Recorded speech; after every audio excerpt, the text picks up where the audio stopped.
పక్షవాతం వచ్చింది. అయితే ఫస్ట్ డాక్టర్ దగ్గర వెళ్ళినప్పుడు అంటే చిన్న మెదడులో ఇట్లా బ్లడ్ అనేది క్లాత్ అయిపోయింది, అక్కడ మీకు బ్లడ్ సర్క్యులేషన్ జరుగుతలేదని చెప్పి స్టార్టింగ్. తర్వాత నెక్స్ట్ అప్పుడే మమ్మీ చనిపోయింది, హాస్పిటల్ వెళ్ళాలంటే అంటే మేము ఆలోచనకి బయట వెళ్ళాలి అప్పటికి. అయితే ఇట్లా అనిత మేడం ద్వారా ఇంకొక జ్యోతి మేడం అని మాకు పరిచయం చేశారు. మేడం డెమో చెప్తారు, మీరు చూడండి వినండి అంటే మేము ముందు పట్టించుకోలే. నాకు ఎప్పుడైతే అవసరం వచ్చిందో అప్పుడు మేడంకి పిలిపించుకొని నాకు కావాలా మేడం హెల్త్ కోసం అంటే మేడం నాకు చెప్పారు. హెల్త్ కోసం నేను వాడినా ఎట్లయిందంటే నా మొహం మొత్తం వంకర పోయి నేలక గచ్చుకొని రక్తం వచ్చే పరిస్థితి అట్లా కూడా అయింది నాకు. ఆ పరిస్థితి ఒక 3 months నేను మన డోర్ అనేది బయటకు వెళ్ళలేకపోయినా.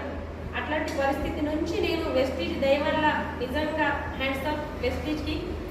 ఎక్కడ లేదు ఇట్లాంటి ఆపర్చునిటీ. హెల్త్ నెక్స్ట్ మనకు డబ్బు ఏం కావాలి మనకు, అసలు మన ముందు మన హెల్త్ తర్వాత డబ్బు. ఫస్ట్ మనకు ఆయువు కావాలి కదా, ఆయువు తర్వాత నేను ఎంతైనా సంపాదించుకోవచ్చు. అదే నాకు కనెక్ట్ అయింది పాయింట్. నా హెల్త్ మంచిగా అయింది. అట్లనే మా ఇల్లు పక్క ఒక ఆమెకి కమలా అని ఉంటారు, నా డౌన్ లైన్ ఇక్కడ ఇలా రాలేదు, కానీ ఆమె కూడా మంచి రిజల్ట్స్ వచ్చింది. ఆమె కూడా 2 months కంటిన్యూ వాడింది, మంచి రిజల్ట్ వచ్చింది. ఆమె చెప్పింది నాకు మంచి తగ్గింది.